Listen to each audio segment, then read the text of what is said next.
Welcome to the Muscles and Magic the Gathering podcast with Bobby Maximus and Joe Sabula, who is now deeply invested. You are no longer the dummy, Joe. You are deeply invested in Commander. You've been working on your Frodo and Sam deck.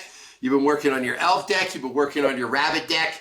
And one of the things that you and I have been talking about behind the scenes a little bit is there was supposed to be this massive unbanning. We did a whole podcast on it. There really wasn't that much of an unbanning. They only banned 5 cards or unbanned 5 cards. And they added a bunch of cards to the Game Changers list. And as it turns out, a lot of those cards that were not Game Changers, now they are Game Changers. So you had to reclassify a bunch of your decks, essentially, because we had loaded you with all these powerful cards. Yep.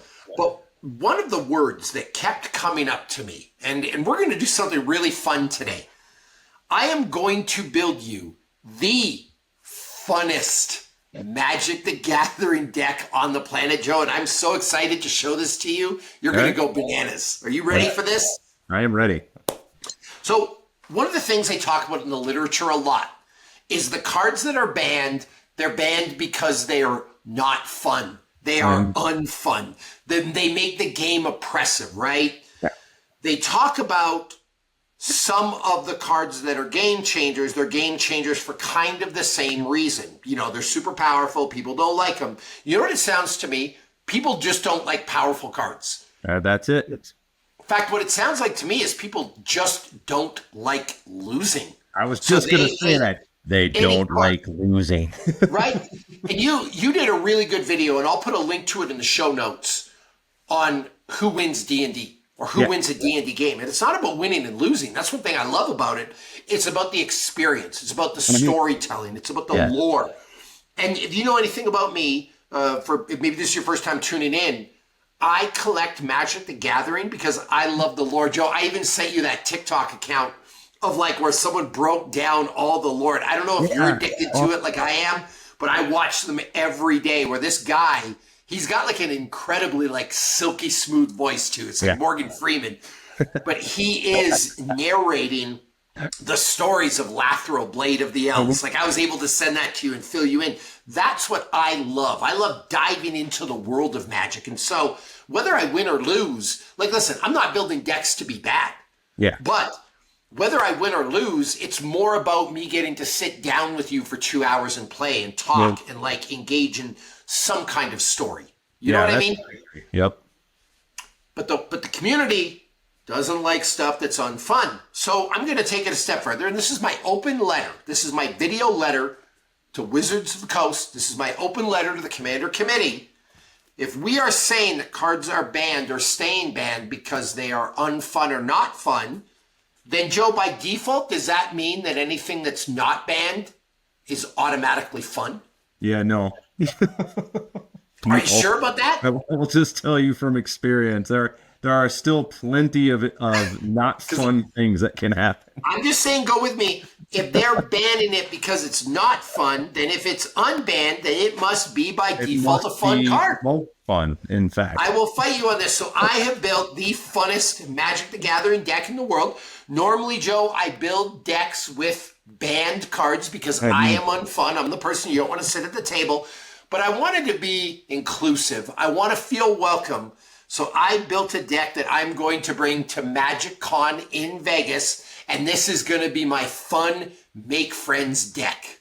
All right. Are you ready for this? I want to see it. I'm dying. So, Joe, we chose my commander. Vault Boy the Cap Collector. I needed the follow-up version of this. It's Grand Arbiter Augustine. White spells you cast cost 1 less to cast. That's kind of fun. Faster casting cost for me. Really? Blue spells I cast cost 1 less to cast. Here's the real fun part about this card. Totally legal, totally fun. Spells your opponents cast cost 1 more to cast. Yay! Fun, right? Okay. That's number 1, Joe. That's our commander. You got it. That is the funnest commander in Magic the Gathering history. And the reason I say it's fun, it's because it's not banned. It is legal. Therefore, it is counted as fun by the community. All right. Next up, little planeswalker here. Dove in the Hand of Control. Artifacts, instant, and sorcery spells your opponents cast cost 1 more to cast. This is a party, Another Wally. great card. This is a party, Joe. All right. Teferi, the Time Raveler. I don't know if you've ever seen this card, Joe, but each opponent, and I'm just highlighting the best parts of each card. Each opponent can cast spells only any time they could cast a sorcery. So it basically means so you can't play at instant speed. That's one of those powerful planeswalkers ever created, by the way. But not banned, which means it is fun. You need one of these. Myral, Shield of Argive. During your turn, your opponents can't cast spells or activate abilities of artifacts, creatures, or enchantments. Then it does some other stuff. The Academy Rector, that just allows me to get a bunch of enchantments from my graveyard. This is not unfun. This is like a nice card. We needed a nice old lady in this deck to be friends. Yes, kind elderly woman. All right. Baral, Chief of Compliance. Whenever a spell or ability you control counters a spell, you may draw a card, and if you do, discard a card, and then it makes my instants and sorceries cheaper. So not that unfun for you, fun for me. No. I got a Mockingbird. It's just a clone, Joe. It's not really unfun, I would say. Tal'Arin, Sky Summoner. Every time I cast an instant or a sorcery spell, I get a dragon. Okay. Consecrated Sphinx. Whenever an opponent draws a card, you may draw 2 cards. So this is like really fun for me. Whenever you draw a card, I get 2. See, I told you this is the funnest Magic deck in the world. Everyone's favorite. Jin Gitaxias, the Progress Tyrant, Joe. Whenever an opponent casts an artifact, instant, or sorcery spell, counter that spell. This ability triggers only once each turn. We have Lyn Valor, the the Keeper of Silence. Activated abilities of creatures your opponents control cannot be activated. So, like, basically what we have here, we are through 1, 2, 3, 4, 5, 6, 7, 8, 9, 10, 11 cards. You cannot do anything, Joe. You are stuck. You want it. But hey, listen, the community has deemed this fun. You wanted unbanned. You got all the cards you wanted banned. Hull Breacher was not fun. It was oppressive. You didn't want that one. The Dockside Extortionist, it was not fun. It was oppressive. The Mana Crypt, which isn't as good as a Soul Ring, was not fun. It was oppressive. So I'm just picking the cards that you guys picked fun. This is your fault. You did this. Talia, Heretic Cather. Creatures and non-basic lands your opponents control enter the battlefield tapped. The Soulless Jailer, Joe. Permanent cards in graveyards can't enter the battlefield. Players can't cast non-creature spells from graveyards or exile. Here's another one. Non-creature spells cost 1 more to cast. Basically, everything you're casting is costing like 19. Right. Here's one. Tomic. You ever see this guy? No. Lands on the battlefield and land cards in graveyards can't be the targets of spells or abilities your opponents control. Your opponents can't play land cards from graveyards. Just some graveyard hate. Thieving Skydiver. Great way to steal your artifacts, Joe. Malevolent Hermit. This just acts as like a bit of a counter spell. You sacrifice it, you counter target non-creature spell. Lavinia. Azorius Renegade. Each opponent can't cast non-creature spells of mana value greater than the number of lands that player controls. Ouch. Whenever an opponent casts a spell, if no mana was spent to cast the spell, counter it. Well, I mean, so far the only thing you can do on your turn is like throw a land down, and then you're holding that against them. Which is and cool. I have 0 win conditions, by the way. This deck is built to just... I don't know why it would hurt feelings using that I'm all fun cards, but here we are. This is just meant to create chaos at the table. I'm just that dude, right? Delney, Streetwise Lookout. Now, this is like a $50 card, but creatures you control with power 2 or less can't be blocked by creatures with power 3 or greater. If an ability of a creature you control with power 2 or less triggers, it triggers an additional time. So I have a bunch of creatures in this that are like 2 or less. Old school card, Joe, from Am and Cat. If an opponent would search a library, that player searches the top 4 cards of their library instead. Goodbye, tutors. Yes. Whenever you search your library, I gain a life and draw a card. One of my favorite cards of all time and one of the masterpiece inventions, Joe, the Meekstone. Creatures with power 3 or greater don't untap during their controller's attack steps. I actually didn't want to put this in, but I did because it's a game changer and people think this is fun. Arcane Signet. Oh, look at that. You need one of these in your deck. Non-creature spells cost 1 more to cast. Here's another one. Torpor Orb. Creatures entering the battlefield don't cause abilities to trigger. Oh, the Cursed Totem. Activated abilities of creatures can be activated. Crawl Space. No more than 2 creatures can attack you each combat. You know your cute little commander with the activated abilities that you tap, Joe? Yep. My favorite card ever. As Pithing Needle enters the battlefield, choose a card name. Activated abilities and sources with the chosen name can't be activated unless they're mana abilities. The God Pharaoh statue. Oh.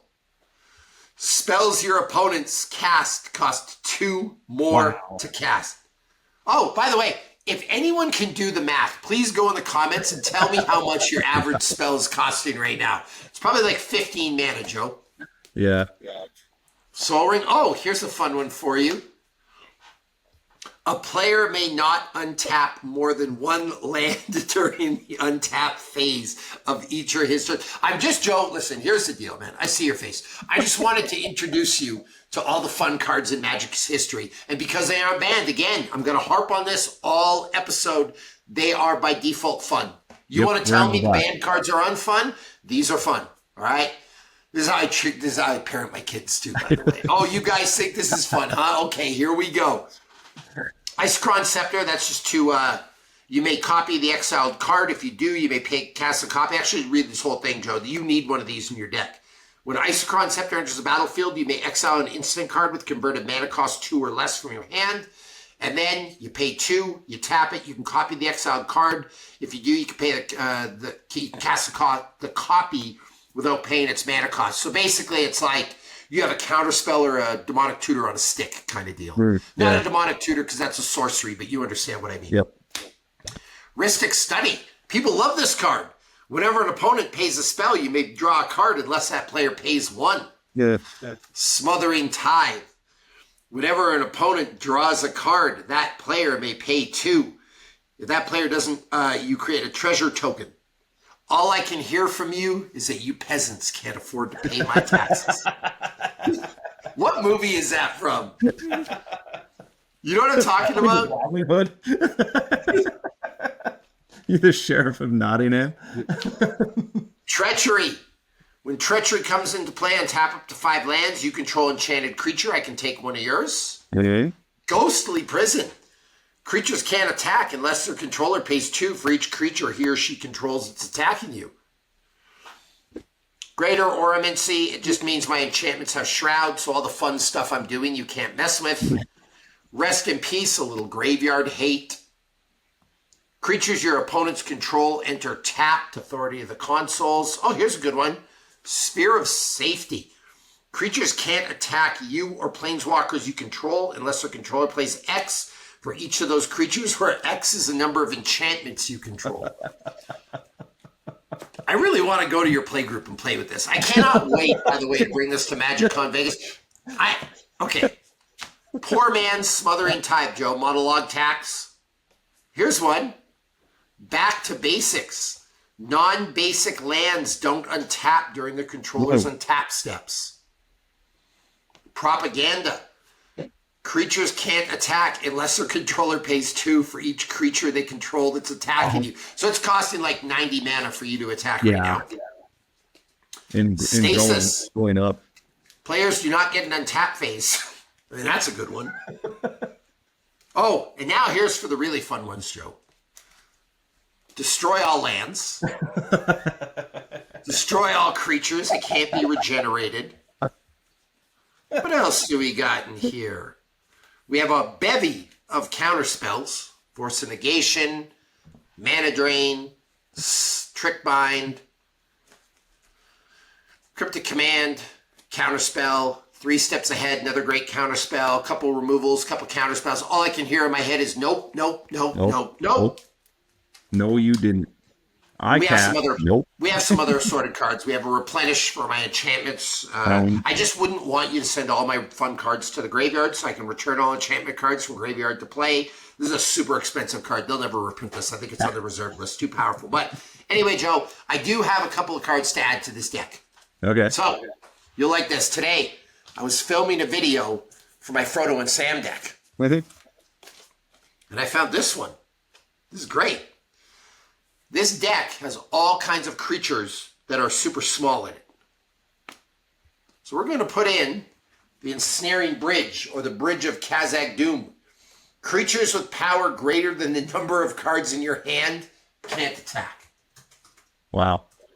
So basically, I built this deck, loaded it up with like creatures that basically have a power of like 1 or 2.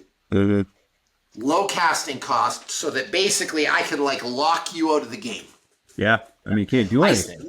No, I still have to include, just so you know, a Drannith Magistrate. I've ordered it from Card Kingdom. I'm eagerly awaiting it. It's going to come in the next 2 days, but I need to bring this thing to Vegas because this is how I'm going to make friends in the Magic the Gathering community. I just want to be the fun guy at the table.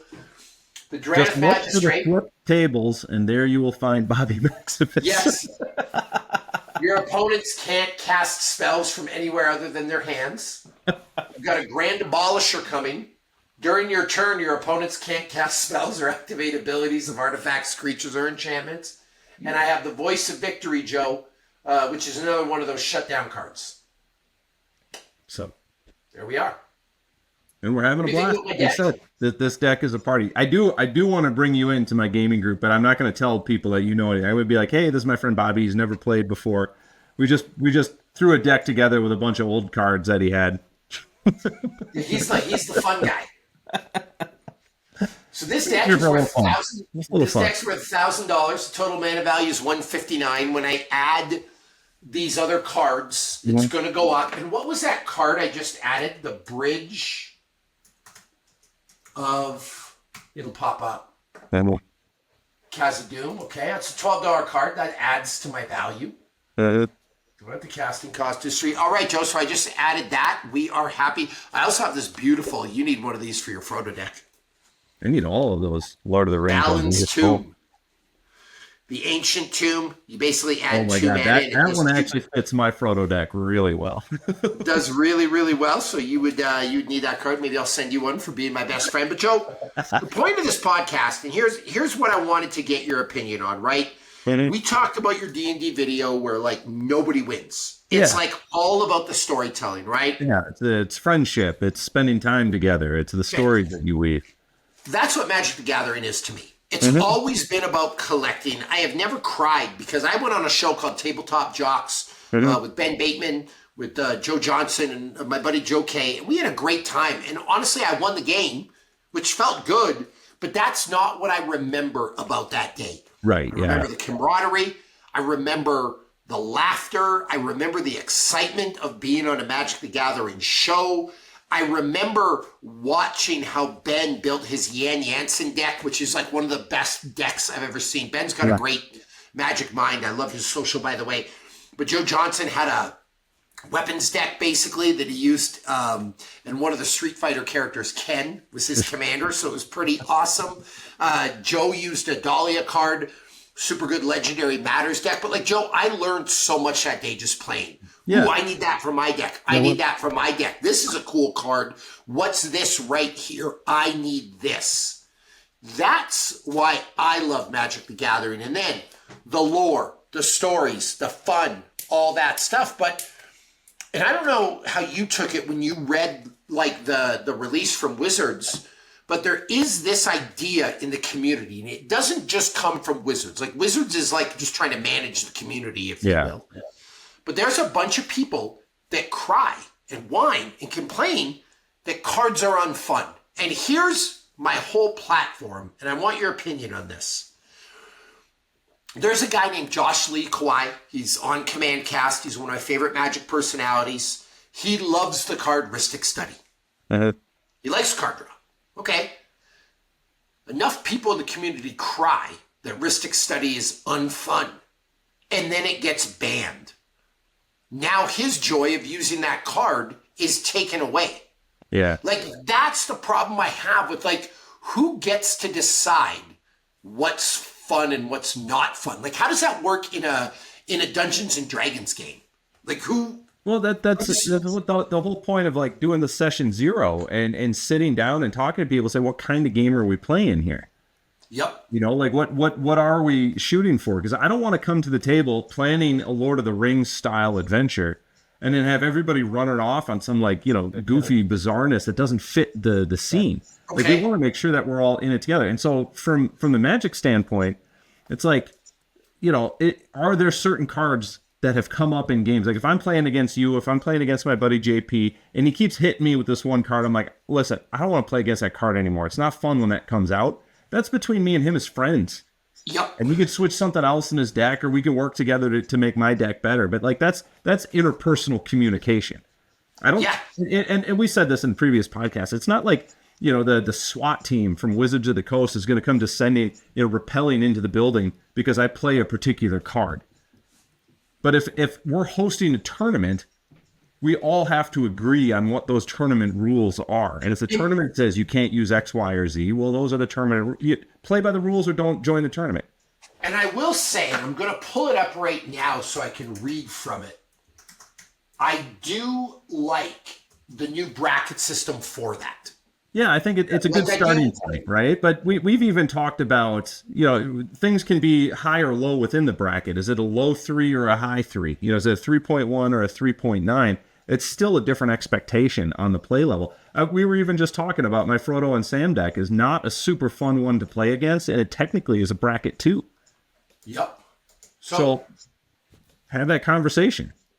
So here, Joe, I'm going to read this to you. You ready? Mm-hmm. Yeah. Right now, as it stands, the brackets for Magic. And this is why I love the bracket system, and I'm grateful for Gavin and the community for coming up with this, because I think it really, really helps clarify what we're talking about, where people should be able to make choices. So, exhibition, bracket 1, the intent. I think the intent is everything with the bracket system. Yeah, I agree. Winning is not the primary goal here. It's more about showing off something unusual that you've made. Mm-hmm. Villains yelling in the art. Everything has the number 4. All horses. Those are all fair game. The games here are likely to go long and end slowly. Yeah. There's no game changers. There's no 2-card infinite combos, mass land denial, extra turn cards. Tutors should be sparse. This is your ultimate, like, fun, feel good. You bring your kittens deck and we just hang out. 2. Now I want a kittens deck.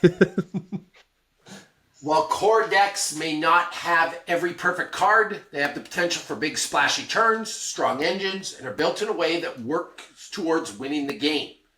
Well, the game is unlikely to end out of nowhere and generally goes 9 or more turns. It's funny that we live in a world where, like, 9 turns is a long game, by the way. Yeah. Because if you're playing one-on-one, 9 does not last long. If you're playing a 4-person commander game, that's like an hour. But 9, you can expect big swings. The deck usually has some cards that aren't perfect from a gameplay perspective, but they're there for flavor reasons, or just because they bring a smile to your face.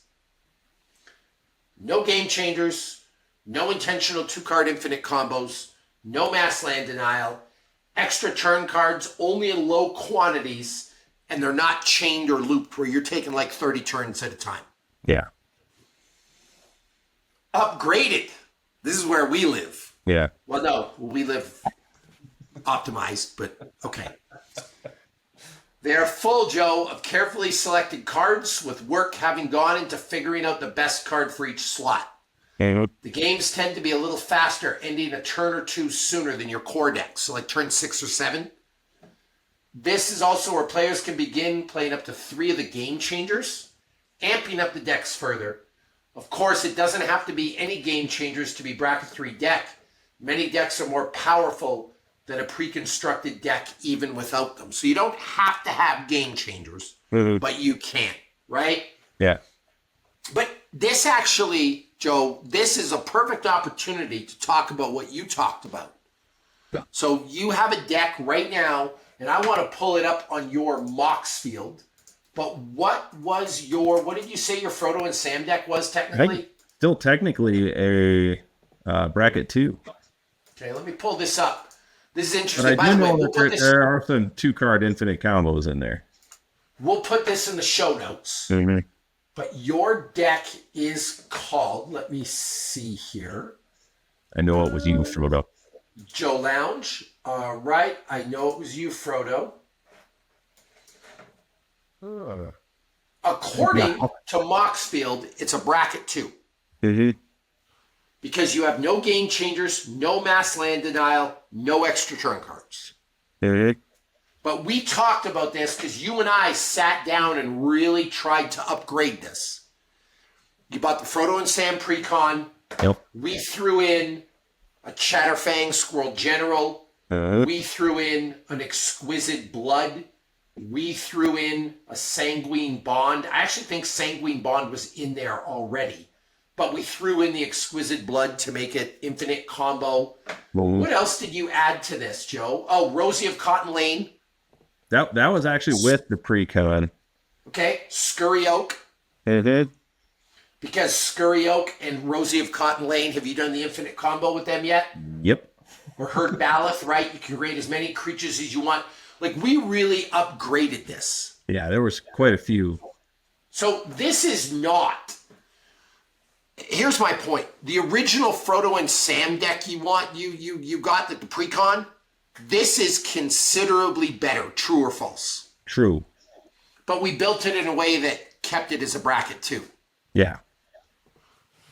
So what you said earlier, is this like a 2.1 or a 2.9? Mm-hmm. You still are going to run into the trouble with the bracket system of what's the intent of this deck. And I would argue that if you sit down at a play group and you say, no, look at my Moxfield, look at my Archideck, it's only like a 2 deck, you're the jerk, you're the bad actor, you're the reason this bracket exists. If you're playing like with your buddies because you kind of want to show off, like, hey, I made this deck and there's some cool mechanics in here and it's sort of fun. Yep. Like, winning is getting a chance to show off how cool your deck is, right? If you're in a play group and the same guy wins every single time, like, you're going to stop inviting the guy to the play group. You're going to start meeting outside of there to get into a different feel, you know? You're done. But you're the unfun guy, and you're playing within the rules, right? So this, again, is my open letter to Wizards, why they should just unban everything. But we'll go further. If you want to upgrade this, Joe, you got to add some game changers. Yeah. And here's the deal. Why would you add 1 when you can add 3? Right? Exactly. Like, you're not just going to add 1. If you're going to add 1, you automatically go into bracket 3. You got to add 3, right? Okay. Now optimized. Bring out your strongest decks and cards. You can expect to see explosive starts, strong tutors, cheap combos at end games, mass land destruction, or a deck full of cards off the Game Changers list. There's no restriction on Game Changers. Yeah. Right? High-powered games end quickly. Bring the best version of the deck you want to play. Awesome. And then 5, Joe, that's like the high-powered, super competitive, careful planning. You got to pay attention to a certain metagame and a tournament structure. And no I'm going to add unlimited budget. Unlimited budget. Yep. All the things, right? The only things that are not allowed there are spike plays or concessions. Right. You can't be like, I'm out. And you can't, when they say spike plays, Joe, if you're against like 3 other people and a guy's about to knock you out, you can't like turn all your resources on him or do whatever. Yeah. But here's where my argument comes together. If you're playing bracket 4, which a lot of my decks are bracket 4, they're optimized because I want to showcase all my cards. It says bring out your strongest decks and cards. So now when you start getting to banning certain cards but not others, who makes that decision? Yeah. Right? Like, I think I like bracket 1, 2, and 3 because it's very clear of what you're not allowed, what you're allowed. Bracket 3, you're only allowed 3 game changers. This is why I'm in argument of taking everything off the banned list and just having them be game changers. So I have a question then, because isn't that kind of like saying, I want to go to the Olympics but not have any banned substances and just see what people are capable of? Is that a different thing? I think it is. I mean, my question is this. I understand what you're saying, but like, this isn't like giving somebody an unfair advantage because everyone can go get these cards. Yeah. Right? Well, like, again, there are always going to be like, budgetary and economic limitations. So I have a question for you. Based on another, but again, you have that conversation before you even begin, So here's a card. Library of Alexandria, Joe. Tap to add 1 colorless mana to your mana pool or draw a card from your library.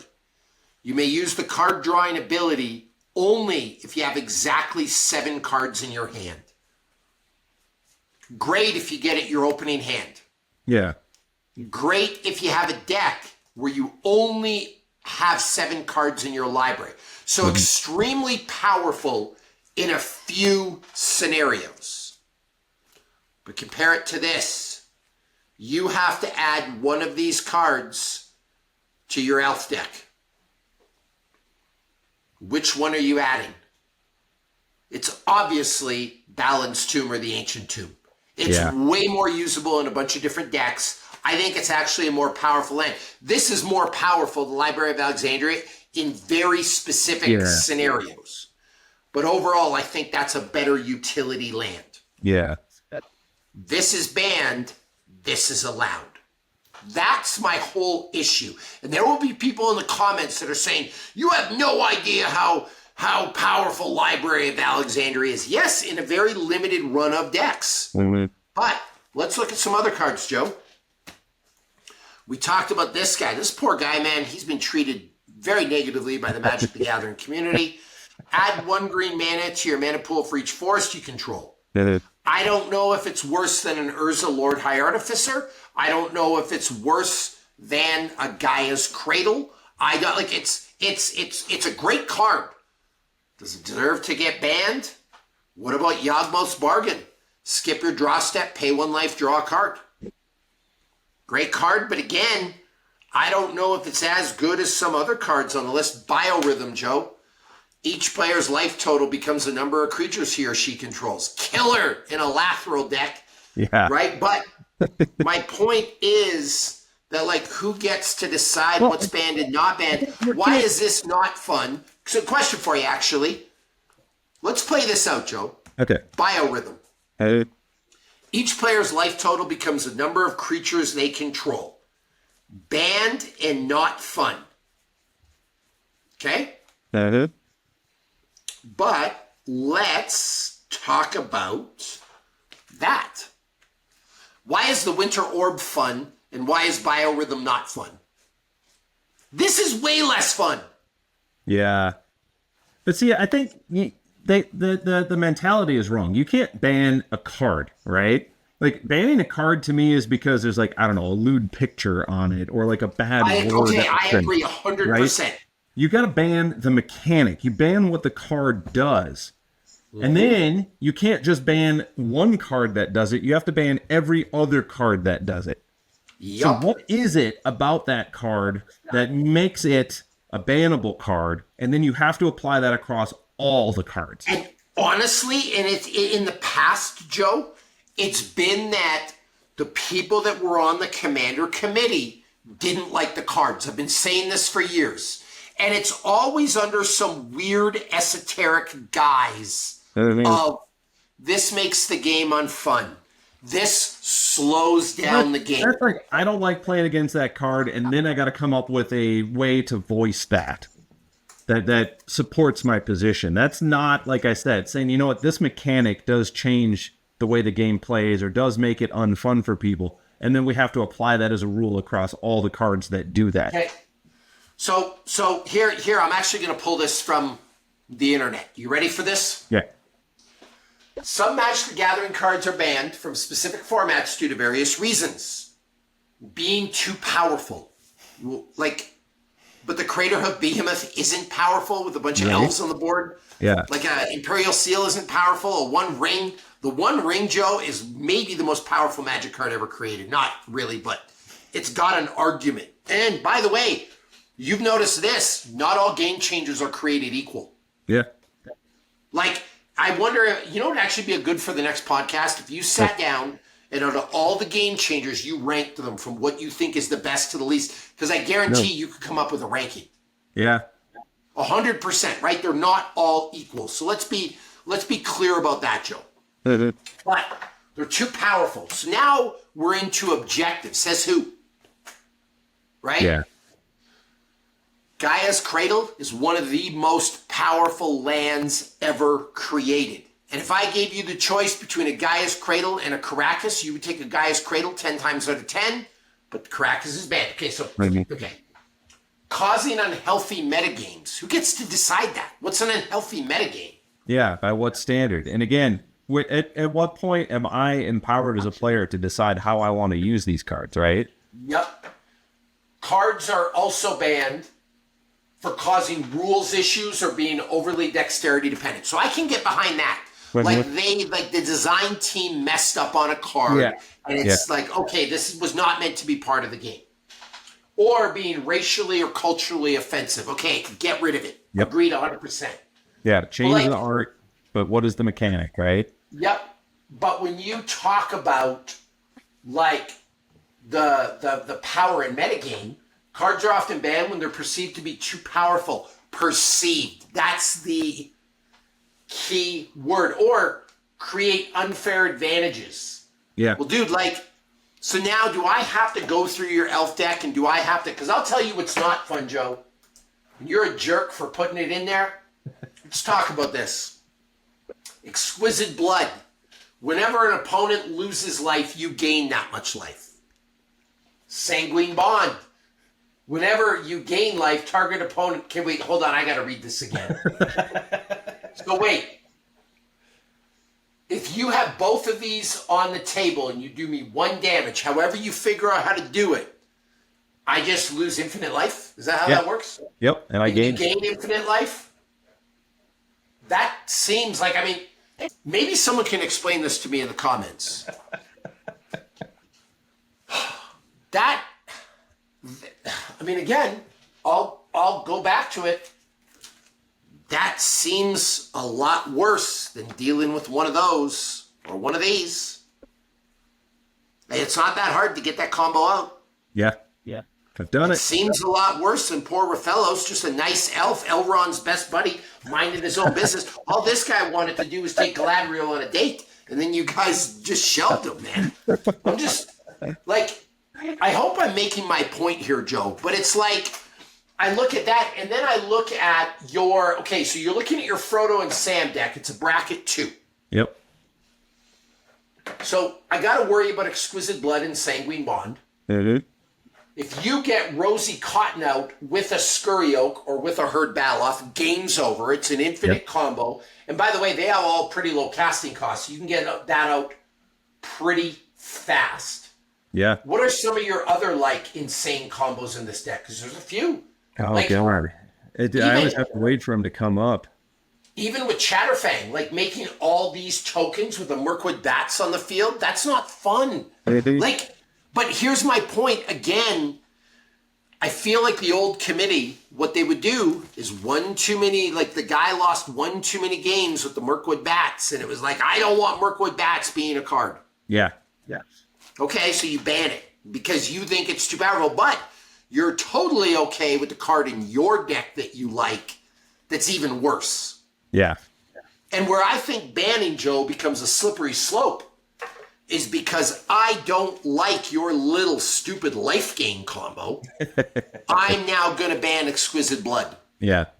Nope, Joe, you know what? Our play group, you won one too many games with that. You're done. You're cut off. And then your buddy Jay. Like, that's for me and my friends to decide, right? Like, we're sitting down playing, and like I do it once, and everyone's like, wow, that's crazy. It's like, also okay, do I just say, okay, I won this round, but you guys can keep playing? Or do we say next time, let's not do that again? Or Or I sit down at the table and I pull out my Frodo deck and everyone's like, nah, I'm out. Yeah, or what happens when your playgroup bans Exquisite Blood, so you're out for that. Then they don't like the Rosie Cotton, so they ban her. Yeah. But then you turn around with your buddy JP and you don't like the dragon he used, so that's banned. Like, I think it really just opens up a whole can of worms, Joe, that we're just going to ban everything we don't like. Now there's this arbitrary shadow force that's deciding what's fun and what's not fun. You're living in bracket 2, and dude, this is not a bracket 2 deck. Like, you're that. This is also dwarf lawyering when I'm playing D&D. It's like now we're not having fun playing the game. We're arguing over minutia too, right? Yeah. Well, according to the Wizards of the Coast website, this should be a bracket 2, but you've got game changers. Like, why are we having this conversation? What is the purpose of us being? Dude, arguing. I didn't realize you had a Felidar Sovereign in here. Yeah, 40 life in a food deck. You win. Food deck. I forgot about that so one. Again, now I got to get rid of your cat because you won the game. Here's the other kicker, right? We're talking about in what did it say in bracket 2? Games are going like 9 turns. 9 turns, yeah. So let's just do some math. You got your commander. Fun commander. The community says it's fun. Mm-hmm. You draw 7 cards, 4, 5, 6, 7. Doesn't matter what 7, we're just doing math. Mm-hmm. And you get 9 turns.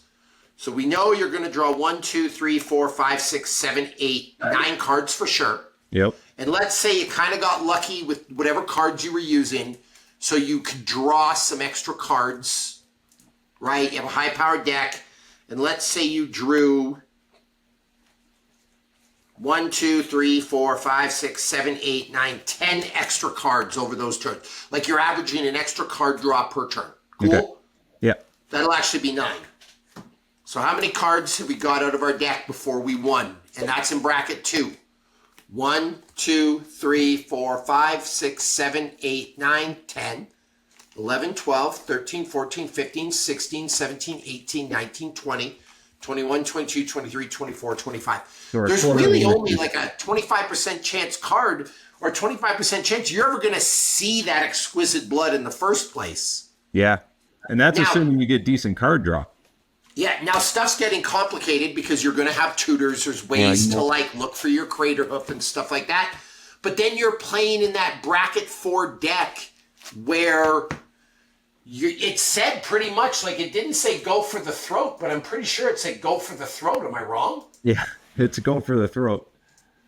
Yeah, bring out your strongest decks and cards. Explosive start, strong tutors. Like you're ready for that. Yeah. So that's my open letter to anyone that will listen. I think you should just unban everything. The culturally insensitive stuff, the racist stuff, yeah, keep it banned. Yeah, and again, the cards where obviously it's a broken mechanic. You know, the design team had an idea, didn't execute well, or you know, wasn't printed clearly. That all makes perfect sense to me. They're like, it's too powerful. Like, come on. Yeah, the couple of cards that like the mechanic doesn't work. I just Googled it, Joe. Check this out. This is a real card. Chaos Orb. Okay. Flip Chaos Orb onto the playing area from a height of at least 1 foot. Chaos Orb must turn completely over at least once or it's discarded with no effect. When Chaos Orb lands, any card in play that touches are destroyed. That's actually really fun. Yeah. You should do a whole deck with that. Like all the us doing this, and you're like crying, don't touch my Lathril, don't touch my Crater Hoof, right? I want a deck with that. I want all the coin flipping cards. I want all the D20 cards. Like get all the goofy mechanics in there. Let's do it. Right? Like, so I get why that's banned, because I can see how that could argue. Like, you tried to make that land on my cards. And like, fights break out. Right, okay, I get that. Okay. If they were like, this card is banned because too many fights broke out, like, okay, maybe that's a fair reason. But fights break out because you use your Exquisite Blood combo and your buddy flips the table and he's done.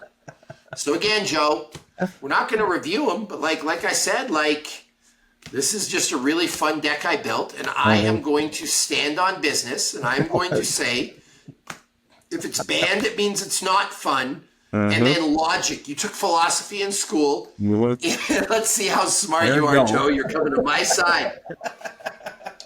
If a banned card is unfun, then an unbanned card is by default fun. Yeah, I'm glad you said it. I was going to force you to. I was going to kick you off the podcast, but it is just logic. You write it on a piece of paper. I wish I had one now. I'm going to do a little, this is math, Joe. Right? Watch this. You're going to like this. Banned equals unfun. And we're going to take this over here. This is going to be my letter to wizards. There we go. See what I did there? Yep. I took the un out of fun. I put it over to the other side. I dropped the X, carried the 2. However, this is some high-tech algebra right here. But banned equals fun. Banned equals unfun. We drop the put it to the band, therefore equals fun. There we go. That's where we're at, Joe. All right. So, if you guys want to see, this is on my Moxfield right now. This deck, Joe, before we go, because it is on Moxfield, if you want to look this up, it'll be in the show notes. What do you think this deck is called? It's got a super fun name. I don't know. The fun deck? The Well of Tears. All right. So you know when I'm at MagicCon, stay tuned, by the way. We will do a podcast after MagicCon to let you guys know how the community liked my fun deck. If I was the star of MagicCon and the guy everyone wanted to play with. I built this deck specifically for MagicCon, Joe, because I don't want to be an unfun player. I just want to fit into the community. Exactly. And if you have any suggestions before we go of fun cards we can put in this deck that are in the spirit of fun like this deck has been built, please put them in the comments below. Subscribe and stay tuned for the next episode.